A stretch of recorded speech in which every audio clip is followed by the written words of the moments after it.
मुंबई में मंत्रालय भवन को बम से उड़ाने की धमकी मिली है। धमकी मिलने के बाद प्रशासनिक अमले में हड़कंप बताया जा रहा है कि किसी अज्ञात शख्स ने यह धमकी दी। मंत्रालय भवन के कंट्रोल रूम में फोन करके धमकी दी गई है। धमकी के बाद से हर परिस्थिति से निपटने के लिए बम डिस्पोजल स्क्वाड दस्ता मौके पर पहुंचा है। फिलहाल मंत्रालय भवन का सर्च ऑपरेशन जारी है।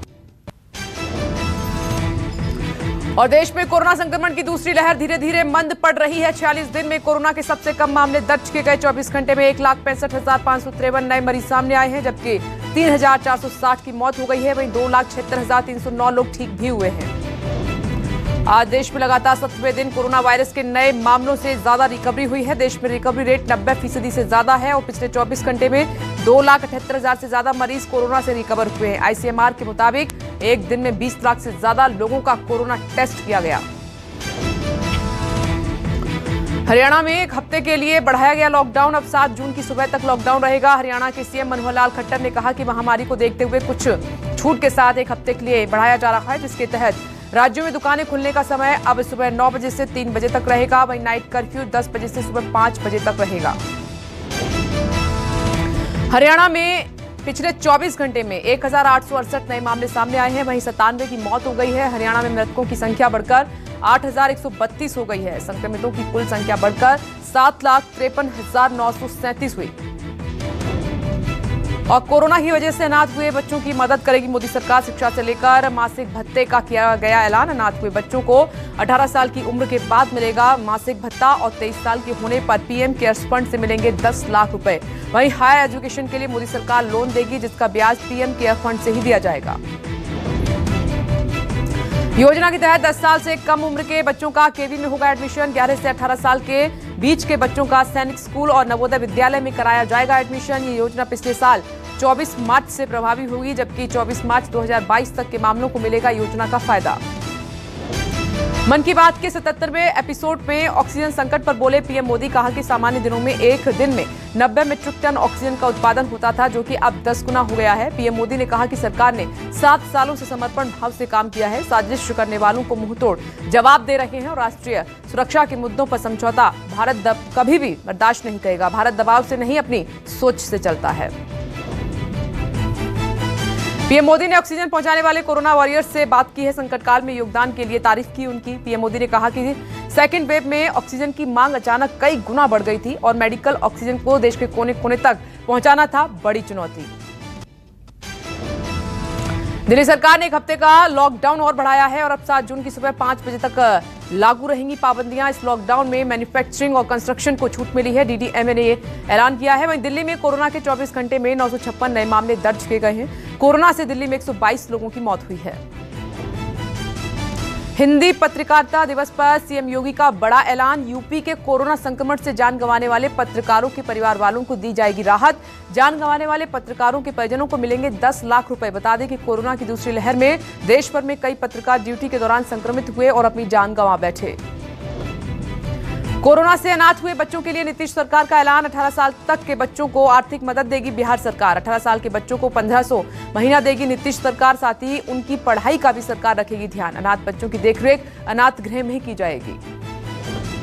उत्तराखंड के पिथौरागढ़ धारचूला में प्रशासन की बड़ी लापरवाही सामने आई है। मरीजों के इलाज के दौरान घटिया दस्ताने और मास्क लगाकर इलाज किया और पहले से इस्तेमाल किए गए मास्क का प्रयोग भी कर रहे हैं। अस्पतालों में खून की कमी को पूरा करने के लिए विशेष अभियान। हिमाचल प्रदेश की राजधानी शिमला में रक्तदान शिविर का आयोजन हुआ। जरूरतमंद लोगों को उपलब्ध कराया जाएगा ये खून।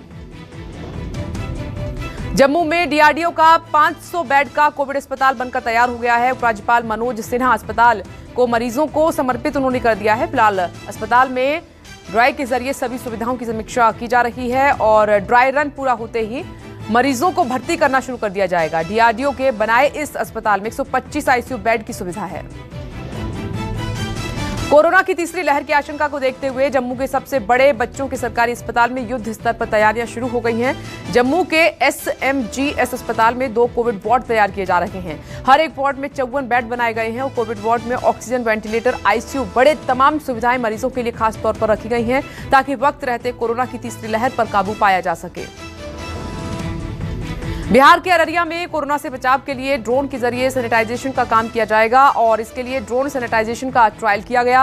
आपको बता दें कि चेन्नई की एक कंपनी को 10 लाख रुपए की लागत से ड्रोन का कॉन्ट्रैक्ट दिया गया है। कंपनी ने अभी 2 ड्रोन उपलब्ध कराए हैं और जल्द ही और भी मिल जाएंगे। प्रशासन का यह कहना है कि मौसम साफ होते ही सैनिटाइजेशन का काम शुरू कर दिया जाएगा। केंद्र में मोदी सरकार के 7 साल पूरे होने पर बीजेपी अध्यक्ष जेपी नड्डा ने विपक्ष पर निशाना साधा। नड्डा ने विपक्ष पर कोरोना को लेकर राजनीति करने और वैक्सीन पर भ्रम फैलाने का आरोप लगाया है। उन्होंने कहा कि जब प्रधानमंत्री वैक्सीन बनाने के लिए उद्यमियों को प्रेरित कर रहे थे, तब विपक्षी पार्टियों ने हर तरह से भारत का मनोबल तोड़ने का काम किया।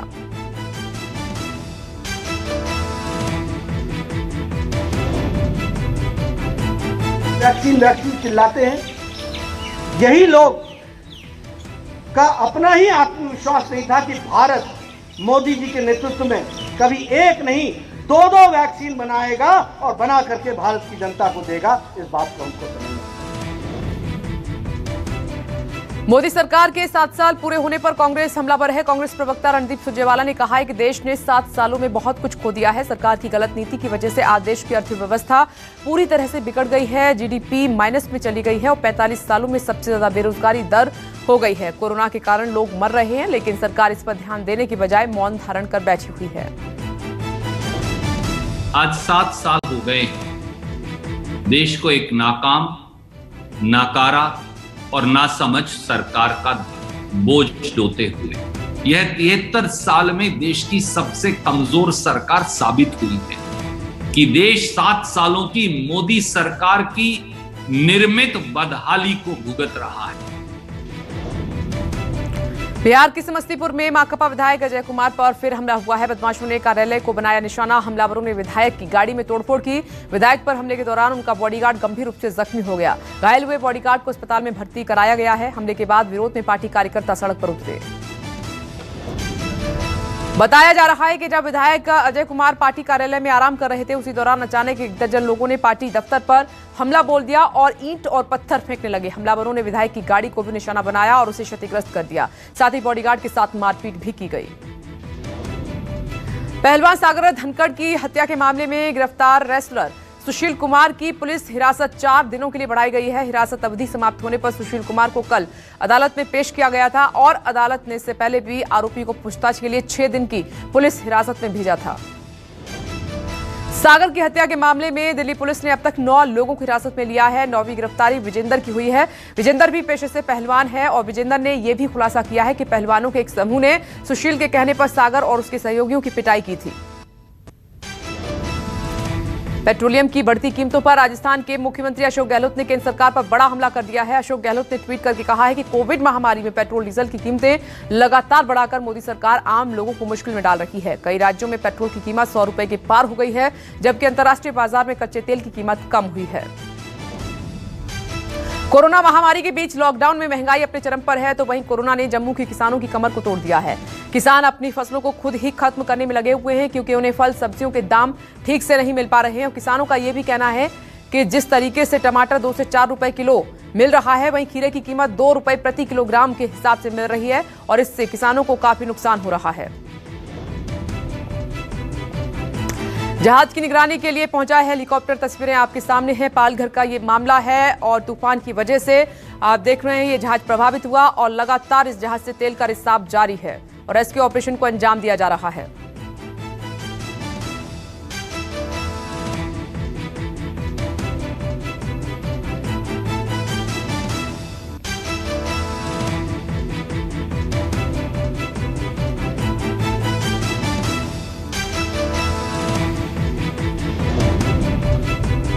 बंगाल की खाड़ी से उठे चक्रवाती तूफान यास का असर 5वें दिन भी जारी रहा और पूरी रात काफी तेज हवा के साथ झमाझम बारिश होती रही और सुपौल में नेपाल सीमा को जोड़ने वाले नेशनल हाईवे समेत कई इलाके तालाब में तब्दील हो गए। दर्जनों दुकानों और लोगों के घरों में पानी भर गया, जिससे कि स्थानीय लोगों को भारी परेशानी का सामना करना पड़ रहा है। राजस्थान के हनुमानगढ़ में पुलिस की टीम पर हमला किया गया है। पुलिस की टीम गोगामेड़ी थाना इलाके के नुआ गांव में पारिवारिक विवाद की जांच करने के लिए पहुंची थी, जिसके बाद ग्रामीणों ने पुलिस की टीम पर घेर कर हमला कर दिया और हमले में डीएसपी समेत कई पुलिसकर्मी जख्मी हुए हैं। घायल पुलिसकर्मियों को इलाज के लिए अस्पताल में भर्ती कराया गया। बंगाल के नदिया में बीएसएफ को बड़ी कामयाबी मिली है। बीएसएफ ने एक महिला समेत 2 बांग्लादेशी नागरिकों को गिरफ्तार किया है। दोनों गैर कानूनी तौर पर अंतर्राष्ट्रीय सीमा के को पार करने की कोशिश कर रहे थे। गिरफ्तार महिला बांग्लादेश के सतखीरा जिले की रहने वाली है, जबकि दूसरा व्यक्ति खुलना जिले का रहने वाला है। बीएसएफ की एंटी ह्यूमन ट्रैफिकिंग यूनिट ने मुखबिर की सूचना के आधार पर कार्रवाई की है। एक स्थानीय रेडियो को दिए इंटरव्यू में एंटीगुआ के प्रधानमंत्री ने बड़ा दावा किया है। एंटीगुआ के पीएम का यह कहना है कि भारत सरकार ने कोर्ट के दस्तावेजों के साथ डोमिनिका एक जेट भेजा है और दस्तावेजों में मेहुल चोकसी को भगोड़ा बताने के सबूत मौजूद हैं, जिन्हें बुधवार को डोमिनिका के कोर्ट में पेश भी किया जाएगा।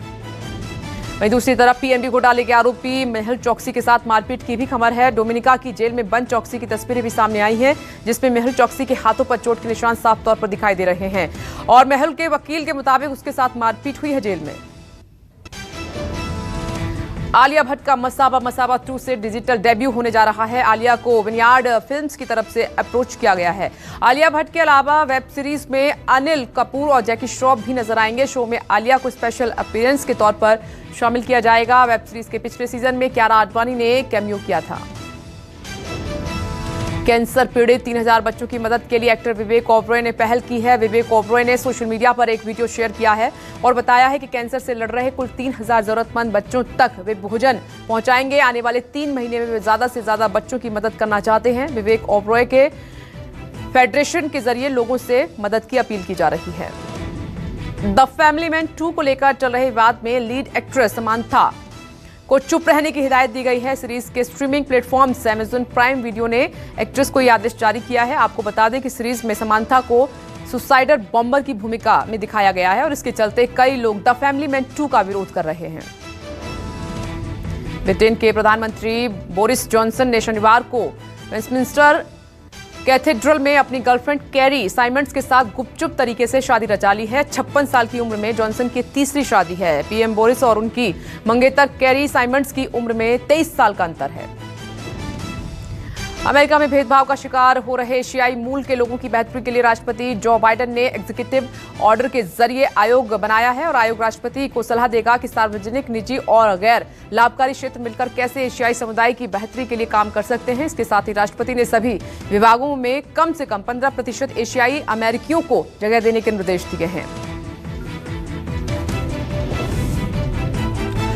और ब्राजील में कोरोना पर विफलता के लिए राष्ट्रपति बोसो नारो के खिलाफ प्रदर्शन तेज हो गए हैं। प्रदर्शनकारी कोरोना संकट के लिए राष्ट्रपति को जिम्मेदार मानते हैं और प्रदर्शन के दौरान राष्ट्रपति जायर बोल्सोनारो के इस्तीफे की मांग भी की जा रही है। कोरोना से सबसे ज्यादा मौत के मामले में ब्राजील दुनिया में दूसरे पायदान पर है और ब्राजील में अब तक 4 लाख से ज्यादा लोगों की मौत भी हो चुकी है।